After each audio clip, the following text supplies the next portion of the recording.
Hello students, मैं Dharmendra Soni, chemistry lecturer, BR Gyandeep senior secondary school Surjanwas and head of Helix coaching unit of BR Gyandeep school. Student, आज हम discuss करने जा रहे हैं, बहुत ही बड़ा इम्पोर्टेंट टॉपिक है शेप्स ऑफ ऑर्बिटल के बारे में।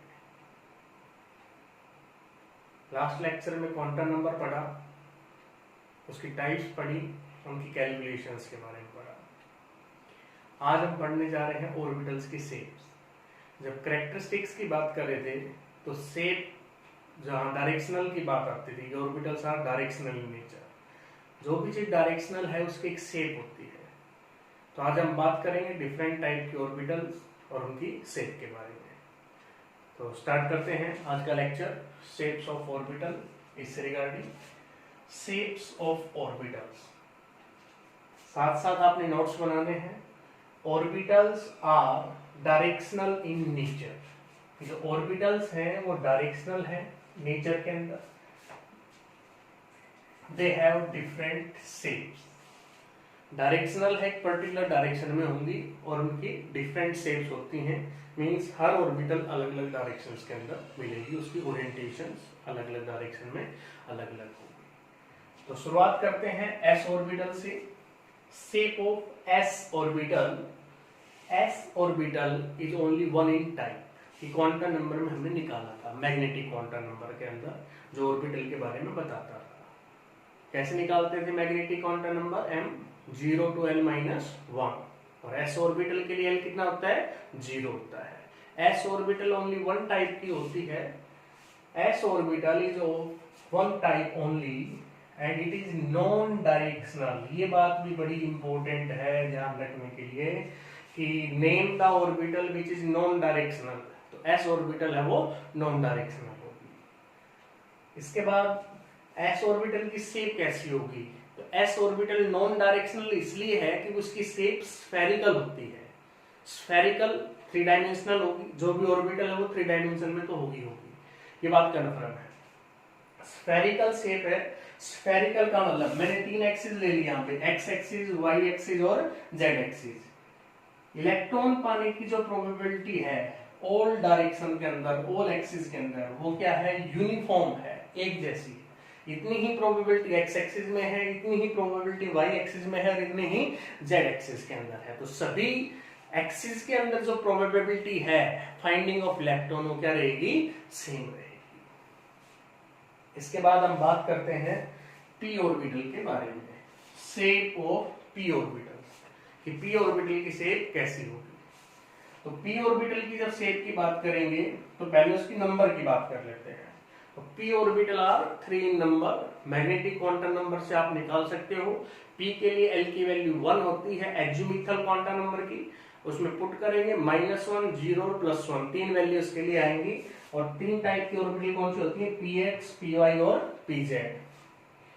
pz के लिए आमतौर पर m0 होता है, py के लिए हम m की वैल्यू -1 लेते हैं और px के लिए हम m की वैल्यू +1 लेके चलते हैं। तो p ऑर्बिटल 3 नंबर्स में है and they have dumbbell like shape. जो क्लाउड बना हुआ है वो इसलिए है कि यहाँ स्पेशल अलग से मेंशन करने के लिए। तो p ऑर्बिटल की शेप कैसी होगी? डंबल लाइक शेप होगी। और डंबल लाइक शेप का अलग है, जैसे px है तो इसमें जो प्रोबेबिलिटी है इलेक्ट्रॉन फाइंडिंग की वो x एक्सिस में ही होगी। py में इलेक्ट्रॉन पाने की प्रोबेबिलिटी y एक्सिस में ही होगी और pz के अंदर z डायरेक्शन के अंदर होगी। तो they have probability of finding electron only in one direction, कि एक ही डायरेक्शन में इलेक्ट्रॉन पाने की प्रोबेबिलिटी इनके अंदर रहेगी। Shape of px orbital, py और pz ऑर्बिटल, इनकी शेप को ड्रा करना है। तो px ऑर्बिटल की shape, probability of finding electron along the x axis. पहले आपने तीनों एक्सिस बनानी है, x y z। x axis के अलोंग इलेक्ट्रॉन पाने की प्रोबेबिलिटी है एंड दीज आर का लोब, कि जो ये प्रोबेबिलिटी है, जो एरिया दिखाया गया है, ये आपके पास लोब कहलाएगा इस चीज को लेकर। सिमिलरली px का मतलब है कि इन x एक्सिस के अलोंग, इलेक्ट्रॉन्स मिलेंगे px के अंदर। py का मतलब है कि अलोंग द y एक्सिस मिलेंगे, और pz का मतलब क्या है, अलोंग द z एक्सिस मिलेंगे। तो ये इनका मतलब है।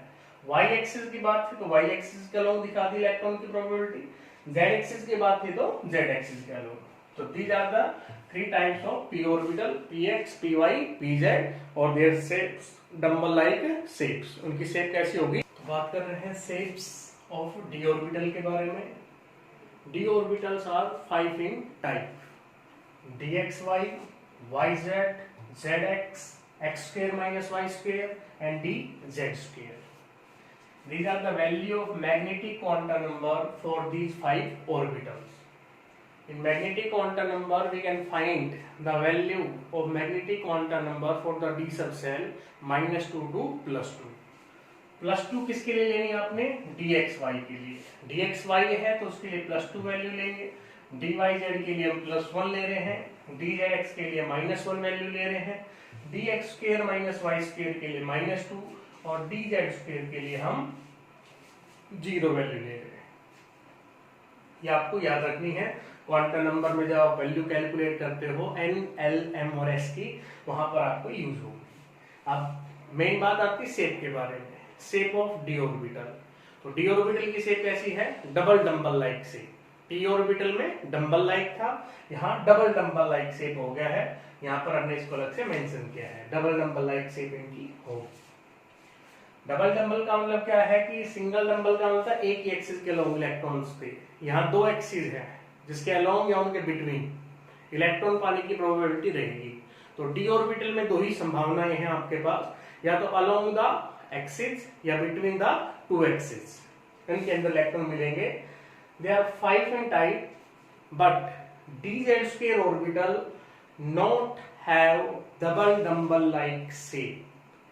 इंपॉर्टेंट बात है, याद रखनी है कि कौन सी डी ऑर्बिटल की शेप डबल डंबल लाइक नहीं होती या जिसके अंदर 4 लोब्स नहीं होते हैं, वो है dz स्क्वायर। dz स्क्वायर जो ऑर्बिटल है इसकी शेप जो होगी आपके पास वो होगी डफ नट या डफ नेट शेप, इसको हम बोल सकते हैं dz स्क्वायर के लिए। तो अभी शेप डिस्कस भी कर रहे हैं, स्ट्रक्चर बना रहे हैं कि कैसे इनको बनाना है आपको। तो डी ऑर्बिटल्स में सभी में 4 लोब्स थे dz स्क्वायर ऑर्बिटल को छोड़ते हुए। यहां से हम नंबर 1 डी ऑर्बिटल डिस्कस कर रहे हैं, dxy। dxy का मतलब क्या है कि इसके अंदर 4 लोब हैं और जो प्रोबेबिलिटी है इलेक्ट्रॉन पाने की संभावना है वो किसके बीच में है, x और y। dxy का मतलब है डियर स्टूडेंट x और y के बीच में, dyz आएगा तो y और z के बीच में हो जाएगी। यही चीज यहाँ पर जो बना रखी है dxy में, ये x एक्सिस ये y एक्सिस यहाँ पर, इन दोनों के बीच में इलेक्ट्रॉन पाने की प्रोबेबिलिटी है। अगर आप यही, अगर मैं xy की जगह, जैसे नेक्स्ट ऑर्बिटल की शेप है dyz है, इसकी शेप को डिस्कस कर रहा हूं तो यहाँ x की जगह बस z आ गया, बाकी शेप वैसी रह जाएगी और यहाँ हमने चेंज कर दिया dyz। dyz का मतलब बिटवीन y और z। थर्ड की बात कर लो dzx की, तो dzx के अंदर यहाँ z आ गया आपके पास और यहाँ x आ गया। z और x के बीच में इलेक्ट्रॉन की प्रोबेबिलिटी रहेगी, पाने की संभावना रहेगी। dx square minus y square और dz स्क्वायर की शेप कैसी होगी, तो इन दोनों की शेप हम डिस्कस करते हैं। तो dx square minus y square की जो शेप होगी,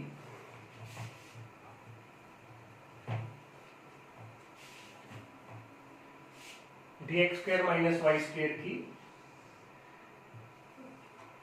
नंबर 4 पॉइंट डालकर, ये तीनों आपने करने हैं as it is. Number 4 point डालकर इधर x एक्सिस ले लिया, इधर मैंने y एक्सिस ले लिया।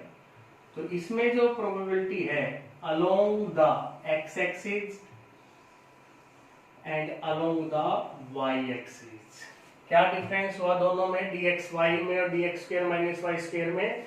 यहाँ तो बिटवीन द एक्सिस प्रोबेबिलिटी थी, यहाँ अलोंग द एक्सिस है, along x axis and along the y axis, ये इसकी शेप हो गई। यही बात आपने यहाँ लिखनी है कि in it probability of finding electron along the x axis and y axis, ये आपको डिक्टेट करना है, लिखना है अपनी नोटबुक के अंदर। उसके बाद नंबर 5 शेप की अगर मैं बात करूं तो नंबर 5 है D Z square orbital. Shape की हम बात कर चुके हैं, टफ नट लाइक शेप इसकी होती है, 2 नट्स इसके अंदर 2 लॉब्स हैं वो होंगी, and probability of finding electron along the z axis, this axis is considered as z and in the form of ring around the z axis. In it, probability of finding electron along z axis and in the form of ring